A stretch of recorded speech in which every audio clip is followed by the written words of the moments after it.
தமிழக அரசியலில் இன்னைக்கு எல்லாருடைய மனதிலும் ஓடிக்கொண்டிருக்கும் ஒரு கேள்வி என்ன தெரியுங்களா? விஜய் தலைமையிலான தமிழக வெற்றி கழகத்தின் முதல் ராஜ்யசபா எம்பி யார் ஆக போகிறாங்க அப்படின்னு தான். ஆனால் இந்த விவாதம் வெறும் ஒரு எம்பி சீட் பற்றிய விவாதம் மட்டும் இல்லைங்க. அதிகாரத்தின் பின்னால் யார் இருக்கிறாங்க, அரசியலை உண்மையில் யார் இன்ஃப்ளூயன்ஸ் செய்கிறாங்க, ஒரு தலைவரின் வெற்றிக்கு பின்னால் இருக்கும் இன்விசிபிள் பவர் என்ன என்பதை குறித்து நடக்கும் மிகப்பெரிய அரசியல் விவாதமாகவே பார்க்கப்படுது. ஏன்னா இப்போ அதிகமாக பேசப்படும் பெயர்களில் ஒன்று தான் ஒரு ஜோதிடர். ஆமாங்க, ஒரு காலத்தில் ஈரோட்டில் சாதாரண வாழ்க்கை வாழ்ந்த ஒருவர் பின்னர் சிங்கப்பூருக்கு சென்று தனது பெயரை மாற்றிக்கொண்டார். அரசியல் தலைவர்களுக்கு ஆலோசகராக இருந்திருக்கிறாரு. இன்று தமிழகத்தை ஆளும் கட்சியின் முதல் ராஜ்யசபா எம்பியாக டெல்லிக்கு செல்லலாம் அப்படிங்கிற தகவல் வெளியாயிருக்கு. இதுதான் இப்போது தமிழக அரசியலில் மிகப்பெரிய பரபரப்பை உருவாக்கியிருக்குன்னே சொல்லலாம். ஏன்னா இந்திய அரசியல் ஜோதிடம், நியூமராலஜி, வாஸ்து, ஸ்பிரிச்சுவல் அட்வைசர்ஸ், பொலிட்டிக்கல் கன்சல்டன்ட் போன்றவை வெளியில் அதிகமாக பேசப்பட்டதாலும் அதிகாரத்தின் பின்னால் பல ஆண்டுகளாக அமைதியாக இன்ஃப்ளூயன்ஸ் செலுத்தி கொண்டே இருக்கிறாங்க. தேர்தல் தேதி, பதவியேற்பு நேரம், கட்சி பெயர், சின்னம், பயணங்கள், ஸ்பீச் டைமிங் எல்லாவற்றிலும் கூட சில அரசியல்வாதிகள் ஜோதிட ஆலோசனைகளை கேட்பார்கள் என்ற கதைகள் இந்திய அரசியலில் புதுசுலாம் கிடையாதுங்க. ஆனால் இப்போது முதல் முறையாக அந்த இன்ஃப்ளூயன்ஸ் நேரடியாக பார்லிமெண்ட் கதவை தட்டுகிறதா என்ற கேள்வி தான் எழுந்திருக்கு. ஒரு அஸ்ட்ராலஜர் ராஜ்யசபாவுக்கு செல்லும் நிலை உருவானா அது ஜனநாயகத்தின் புதிய முகமா, இல்லை அரசியலின் லொயாலிட்டி மற்றும் இன்ஃப்ளூயன்ஸ் பாலிடிக்ஸின் உச்சக்கட்டமா? அதே நேரத்தில் இன்னொரு பெயரும் பேசப்படுது. தமிழகத்தில் விஜய் வெற்றி பெறுவார் என்று ஆரம்பத்திலேயே சரியாக கணித்ததாக கூறப்படும் ஓய்வு பெற்ற IPS அதிகாரி ரவி. இதன் மூலம் இன்னொரு பெரிய உண்மை வெளிப்படுது. இன்று அரசியல் என்பது வெறும் மேடை பேச்சுகள் மட்டும் இல்லைங்க. அதுக்கு பின்னால் retired officer, strategists, digital experts, influencer, spiritual advisor, data analysis என்ற ஒரு இன்விசிபிள் பவர் சிஸ்டமே வேலை செய்யுது. இந்த வீடியோவில் நாம் பார்க்க போகிறோம் இந்திய அரசியலின் ஜோதிடர்களின் இன்ஃப்ளூயன்ஸ் எவ்வளவு ஆழமாக இருக்கிறது.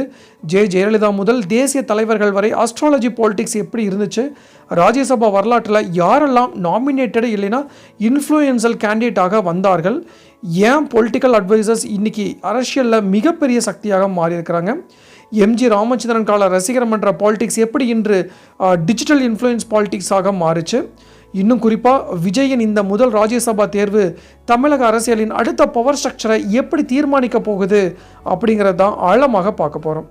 ஏன்னா அரசியலில் மக்கள் பார்க்கும் தலைவர்கள் ஒரு பக்கம், அவர்களின் பின்னால் அமைதியாக அதிகாரத்தை இன்ஃப்ளூயன்ஸ் செய்யும் மனிதர்கள் இன்னொரு பக்கம். சில நேரங்களில் அந்த இன்விசிபிள் மனிதர்கள் தான் அரசியலின் உண்மையான கேம் சேஞ்சர்ஸாக மாறுறாங்க. ஸோ இந்த வீடியோவில் நாம் இதை பற்றி ஃபுல்லாக பார்க்க போகிறோம். சப்போஸ் இப்போ தான் ஃபஸ்ட் டைம் நம்ம சேனலுக்கு வரீங்க அப்படின்னா மறக்காமல் நம்ம சேனலை சப்ஸ்கிரைப் பண்ணிடுங்க. கூட பெல் ஐகானை கிளிக் பண்ணுங்கள். அப்படின்னா அதான் இது மாதிரி இன்ஃபர்மேட்டிவ் வீடியோ உங்களால் ரெகுலராக பார்க்க முடியும். வாங்க வீடியோக்குள்ளே போகலாம். தமிழக அரசியலில் இன்றைக்கி மிகப்பெரிய அதிர்ச்சியையும் ஆர்வத்தையும் சர்ச்சையையும் ஏற்படுத்தியிருக்கும் ஒரு கேள்வி என்ன தெரியுமா? விஜய் தலைமையிலான தமிழக வெற்றி கழகத்தின் முதல் ராஜ்யசபா MP யார் ஆற போகிறாங்க அப்படிங்கிற கேள்வி தான். ஆனால் இந்த விவாதம் வெறும் ஒரு MP தேர்வு பற்றிய விவாதம் மட்டும் இல்லைங்க. அது தமிழக அரசியலில் பவருக்கு பின்னால் இருக்கும் இன்விசிபிள் இன்ஃப்ளூயன்ஸ் பற்றிய மிகப்பெரிய விவாதமாக மாறியிருக்கு. ஏன்னா இப்போது அரசியல் வட்டாரங்களில் அதிகமாக பேசப்படும் பெயர்களில் ஒன்று தான் விஜயின் ஆஸ்தான ஜோதிடர் என்று கூறப்படும் ரிக்கி ராதன் பண்டிட் இல்லைனா வெற்றிவேல்.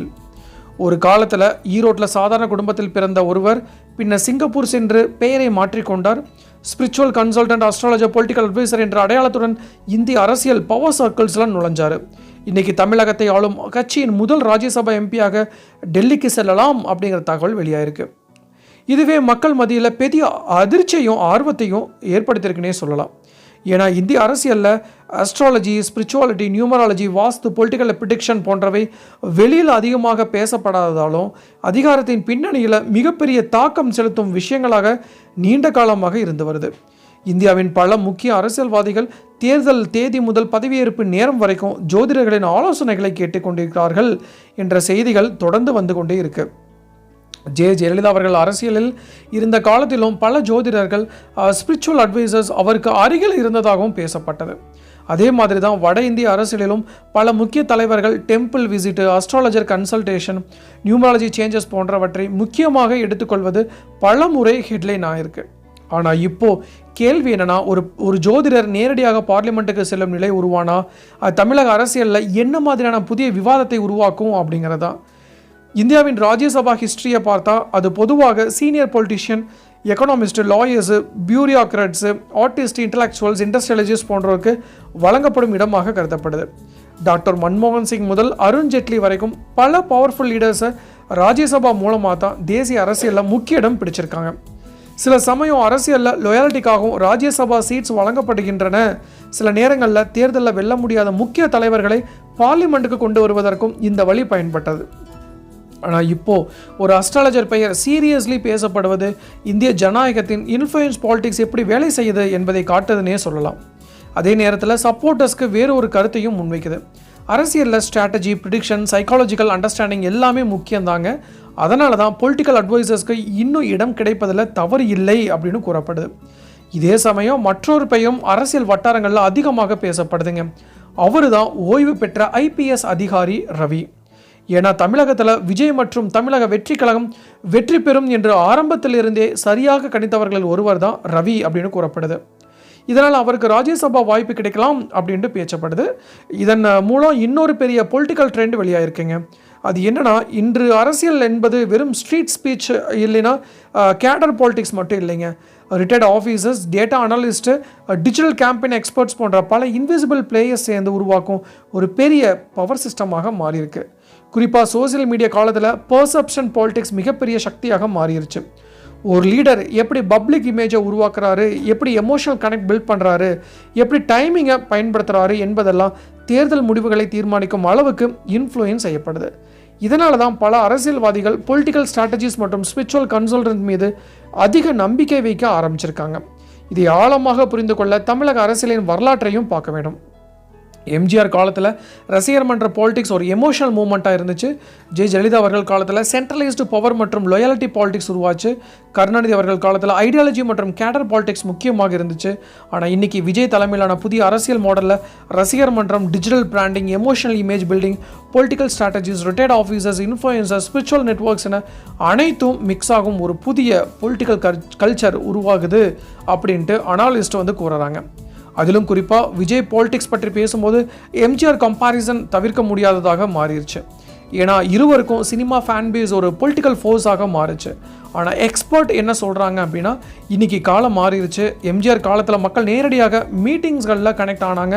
இன்றைக்கி சோசியல் மீடியா நரேட்டிவ்ஸ் அரசியலை தீர்மானிக்குது. YouTube channels, Instagram reels, meme pages, political influences ஆகியவை பப்ளிக் பர்செப்ஷனை ஷேப் செய்யுது. இதனால தான் அரசியலின் பின்னணியில் இயங்கும் பீப்புளுக்கும் இம்பார்ட்டன்ஸ் அதிகரிச்சிருக்குன்னே சொல்லலாம். Sanjay Gandhi influenced during Indira Gandhi era, Ahmed Patel during Sonia Gandhi era, Prashant Kishore during multiple election.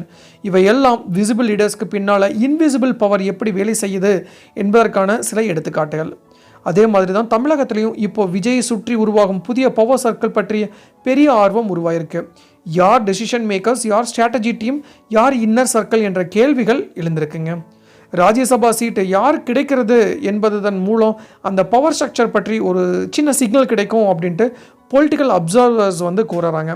மேலும் ராஜ்யசபா என்பது வெறும் MP போஸ்ட் மட்டும் இல்லைங்க, அது டெல்லி பவர் பொலிட்டிக்ஸ்க்கு செல்லும் கேட்வே.